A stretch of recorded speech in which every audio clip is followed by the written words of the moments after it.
Ladies and gentlemen, welcome back to the Trelevate podcast. We're here in the studio again.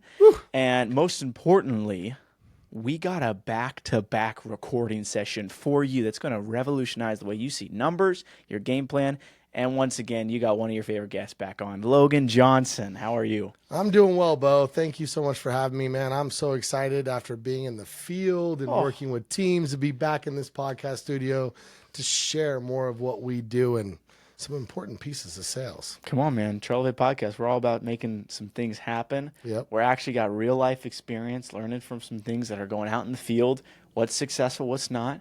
But hey, today, part one, what's your numbers? What's going on there? Value about it, understand some real impact that knowing your numbers can be, and then also that vision casting of how it internally drives somebody, a specific sales rep, and in the industry. That's going to be awesome. Then part two, which is going to drop next week, so stay tuned. Like and subscribe as always, and follow us on all social media platforms: Instagram, Facebook, Twitter. No, X. X. Yeah, it's X. X. Of course, LinkedIn. But we're also going to be moving in the direction of Blueprint. What is that? And I'm just going to leave it there because it's going to be dynamite. So tune in. But yeah, you were just in the field, Logan. I was. Where were you? What was that like? Did you get one of those neck pillows when you were flying? I didn't actually. You know what? I was so excited to get on a plane after being in this office and working strategy for the last couple of months and a lot of that with numbers and what we're doing and how the end of the year is panning out. Just getting out to disconnect and go back out to reality of what our teams do nationally and what sales means to them. We had new hires there. So yeah, lots of foundational talk. You brought up phase two. I can't wait to talk about that, but numbers, and sales. And that was the big topic of the week. So where'd you fly to? Columbus, Ohio. Okay. Columbus, the good old heartbeat of Columbus, Ohio. We've been in that market now almost 9 years. I've had a couple different programs out there and sales teams over time, but recently in the last 2 months just expanded that market based on numbers and results from previous markets and things that we've been working on. So an expansion, 2 months off the ground, team members coming in, team members growing, but it was very foundational to look at after 60 days. What do the numbers look like? What are we doing? Are we driving new customers? Are we driving new revenue numbers? Are we driving numbers for our sales reps or advisors' paychecks?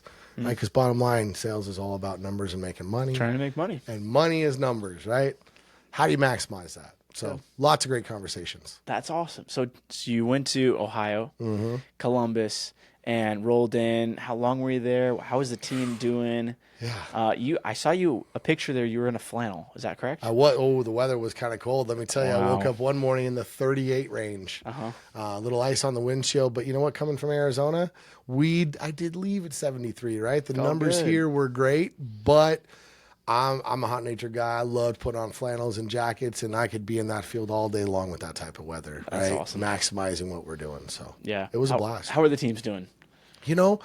Like any new team, there's a lot of success. There's a lot of factors you can measure in the numbers and the things that we've done.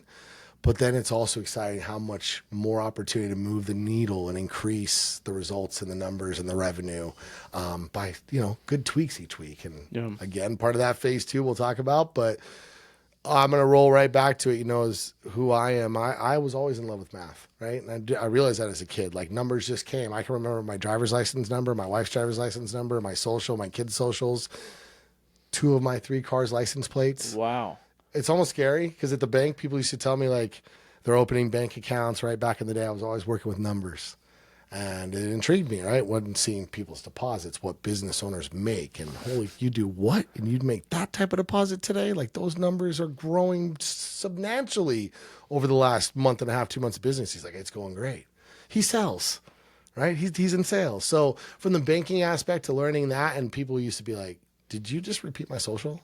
Now I can repeat socials of other people, but it typically has gone out of my head if it's not a common number. Gotcha. So I want to bring that back into why, like for me, numbers have always been there. And then I got into sales and I was like, why sales? Unlimited income. You want to make 10,000? We got reps doing that in Ohio today. You want to make your first 10,000 for the year? Wow. No, Logan, that's a big deal. not the year. See, yeah, right. No, we did a pilot out in that market. What was it? June, July, or July, August. Put out a rep that's been in the field knows his numbers, knows what to do to go to the field. Man, he crushed it. He made 8,000 his first month, closed 22 sales before we opened the program, and then the next month he went and replicated the same thing with 21, almost $7,000. Now When you say he knows his numbers, talk to us, the audience, those who don't know the sales world, or maybe they're like, yeah, I know my numbers, but there's a high level that this sales rep does. Yeah. What does that mean? What are you seeing? Let me start from ground zero. So in any sales organization, any effective sales organization, there's going to be clarity to your KPIs, your expectations, and all of what you need to do the job. And a lot of that's numbers. But the reality is the more important question is, what are you looking to make? And what's your vision for scale? Whether you're new in sales and this is your first sales job out of college, you got a business communicate, right? All those numbers you spent to get that degree, we got to turn that into dollars now. So whether you're coming out of college and you want to learn and you're a numbers guy or not, you got to know the numbers when you come in, right? You could be a senior guy that's come in with 15 years of experience. Okay, share what your best success stories are. If someone or that sales individual does not have a target, does not have a visual or a vision to a number of, number one, what you want to make, right? Start there. What do you want to make? Base salary, uncapped commissions, incentives. Okay, cool. You want to make that. Now we back that into, let me give you an example. Ohio, Columbus, right? I was there. Energy. I go out every day with the team and we go out to protect cost and risk, money, dollars, numbers over time on a very high expense in the business, right? Top 5. You go out, you fix your lease. Typically those are anywhere from, I'm looking personally at business out here, $4,000 to $5,000 on a small little place. Insurance, payroll, all the numbers, right? It's all financials. When you run a business, when you sell a business, when you, right? All this in sales, it's numbers. So breaking that down and being able to show people what they want to make and how to get there, right? What does an energy statement mean to somebody? There's numbers all over it. This number, that number, this charge, just like your phone bill. Right. I'm sure you don't like that bill. You got a rent bill. I got a great phone bill, actually. I love my phone bill. Oh, AT&T, right? Soon to be. We'll talk about that another chapter.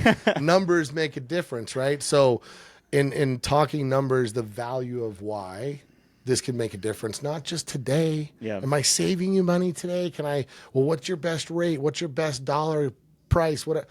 Numbers aren't always the number one thing, but for a rep and running a sales team and building a sales team and building your financial future, I got to have your targets so that I can eloquently break down how to get there through the process. And a lot of that's measurement in numbers. How many visits do I have to go out and do in a day to have 5 great conversations? Right. Because the laws of averages say if you go out and let me back up. Trelevate's laws of averages baseline, right? And then these numbers are increasing almost every week, every month. But over 14 years, we know that the statistics show in a blueprint ramp up in 4 weeks, if you do A, B, C, D, E, you will see a consistent result in the outcome of numbers that you're looking to accomplish, giving you a baseline to understand if I do this every day, if I hit that number and I go strive for that number and strive for that amount of appointments, and on energy, bills are the most important thing. Chase the paper. What does the paper equal? Another number and dollar on your paycheck. So if I'm hearing you correctly, and I got so many questions, so much good stuff. I layered a little too much in there, probably. That's me. But Potentially. Numbers, break it down now. Yeah, Questions. So I hear you saying from a rep perspective, as a sales rep, which is generally our audience, top Correct. performers wanting to grow, they're ambitious, they're gritty, they're in sales. Yep. So the numbers of a sales rep is really important. Knowing their end goal. Hey, I want to make $200,000 for the year. Okay, what is that going to take breakdowning per month, breakdowning per activity, breakdowning how many sales, what type of sales. So all that kind of breaks down, which then creates your flow, your work, your performance. You need to know the ratio of, I need this many deals to go through compared to how much I'm just pitching to make sure that I hit this many sales. Like you just break it down that way. And then it's just steps. Like, okay, well, I need to hit 10 more because I have to, that's my goal. Yeah. And then if you're extra good, that's where that personality, that's where that high level expertise, your ratio of pitch to close increases, which means your activity could slightly decrease because you're pushing up more sales. So I'm hearing that. Yeah. Second thing I'm hearing is there's a lot of value in being able to, I would say, competently disclose and share the numbers behind a deal in any industry, because money is a factor, and most of the time it could be one of the number one, unless you're talking about some type of industry or product that is quality based. Right. So knowing that of, hey, I understand that this product you're selling, you're probably in this range because you're well informed and educated to understand what the other person is generally around. Right. And for instance, our business, energy or fiber or whatever it may be, most energy companies charge about this.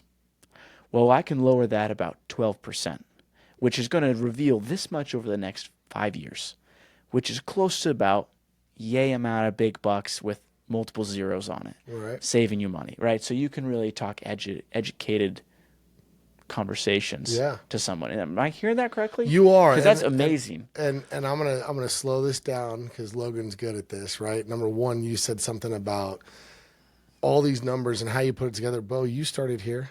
Yeah. Out of college, right? Smart kid, I can tell you, right? But what have you learned in recruiting, right? Because sales is recruiting. You're speaking the way you are now because you know the numbers of what it takes and what people are going to want to ask you on the phone to, how do I make this money, Bo? And you're telling me these numbers. And we've analytically broke down our department now. And that's where I love hearing someone like you, where numbers, when you figure them out, it's like so clear, right? And being precise at how to get to something you put in a mission, we go backwards. One step at a time. You said something too. Lead to close, lead to visit, lead to second visit. Like, you want to break down your numbers. I can tell you right now in Ohio, got some reps that are averaging 60 visits to get a sale. We have a new one that's 4 days in the field. She's averaging 12 visits and a sale. She closed again today. She closed yesterday. She closed Friday. That's pretty dang good. Now, the crazy part about that is we all talk about activity and driving that, right? It's not always the factor. There's layers of numbers and that we can talk more about. So that's huge. I mean, knowing that, what are those other factors? Obviously, she's crushing it. I mean, Logan, you've been selling yourself. If you could be like, oh, this sets me apart beyond numbers, what's that for you? Is it your pitch? Is it conversation? I stay relational. Okay, tell me about that. That's a big word. I know you look at me like that. That is a big word. You know, it's a Trelevate word that was created, right? Because if you think about, I want to get more relationships, which will mean more appointments, more closes, more on my paycheck, more numbers. So the ratio of getting relational is, I need to know in field sales, it's all about activity equals productivity equals results. Activity and productivity and results all have a number. Productivity, results. Yep. Okay. So where does the unique skill come in? In the relationship piece, the more conversations you have that disrupt a complacency for them to say, you know what, you're talking numbers that I don't know, because I don't know what's on my utility statement, or I don't know what I'm paying for fiber. Am I really paying that much for that speed? I mean, I'm sorry, I shifted gears, right? It doesn't matter if it's fiber, if it's energy, if it's software, private aviation, healthcare. We've done it all. Medical sales. Everything takes a number to get a movement. And so for me, the relational is the relationship comes, but I'm always thinking transactional. Happens to be here at Trelevate, we have products that impact businesses today, now, but also for the future, controlling cost and risk on huge numbers. This energy fluctuation, AI, let me give you a number. It'll blow your mind. Hit me. What kind of kilowatts, kWh, right, come off the grid? How much power do you think it takes in numbers to run one chat 5.0 search, chat GPT? One chat search. Totally throwing you a number you're never going to believe. 0.003%. 1.2 million kilowatts in a typical chat conversation, 1 or 2 or 3 searches. 1.2. Now equate that down million? to, talking numbers now, 1.2 million kilowatts. 1,000 kilowatts equals 1 megawatt. What do we got there? 1,200 megawatts? Yeah. 1,200 megawatts is why we have a crisis in grid numbers to be able to supply enough energy and kilowatt numbers to supply for the future because of AI and things like that. So numbers. Okay, now I'm going way off out of sales, but people in sales need to know what's affecting those numbers. So how does a competent either sales rep or world-class leader take their numbers and not just look behind the numbers, but they can understand where their numbers are leading them, and then they can also understand how to apply that knowledge of knowing what your numbers mean? Man, great question. Box of worms, because that's a big deal. It's huge. It's a huge. I mean, I know ChatGPT. It's the whole new craze. We love chat. I use chat probably on a daily basis. Maybe I like asking it quick questions, and then I take that, but I use my own intelligence to take what chat gave me. I was just searching for just recently for snowboards. And I was like, winter season's coming up. I'm getting pumped. I'm getting excited. My family's doing a trip to Telluride. So excited. Colorado. Going to be beautiful. And I personally love the cold. I like throw me in a nice box. You're crazy. Sounds awesome. Yeah, well, I don't care. That's like a -12 number. No, thank you. Come on, keep us in the 60. No, I'm kidding. That snow's great, though. It's another number. It's good. And so, so I was looking for snowboards. And I was like, well, man, I don't really know what that looks like. I'm this tall, I weigh this much, and I board on these type of terrains. What would be the best size? Because snowboards are certain length and stiffness and style. So I was like, well, I have no idea. I haven't studied this before. So I asked chat. I was like, hey, these things, right? I'm 6 foot, 185. I groom trails with a little bit of powder. Tell me what I'm looking for. They're like, oh, you're going to want to look at the 160 centimeter to 165, probably the more flex, and then this and that. With this and I'm like, yeah. Brilliant. All right. Now I'm going to take, because it'll give you a general. It won't give you your accurate. Sure. I already have a board that's smaller, so I'm going to push that 165. Yeah. I'm going to use my own intelligence to apply it to find what I'm looking for. Yep. Which is a basic thing. And then I'm going to look at the trim and the style and whether or not it's front nose or back nose, but directional. But I think it's important. You should take something of numbers and you have to apply it. That's why, the idea is knowing your numbers. It's not, can you calculate something for me? It's, are you competent to take what you know on a spreadsheet and then knowledgeably and just like with dynamic tenacity, be able to bring that into action that's going to make you incredibly effective. Huge. Enablement of that is big, right? Because numbers, the whole thing. They literally, they come from all different directions. And I could look at one, give you an example. I'll give you a requisition on recruiting job board, right?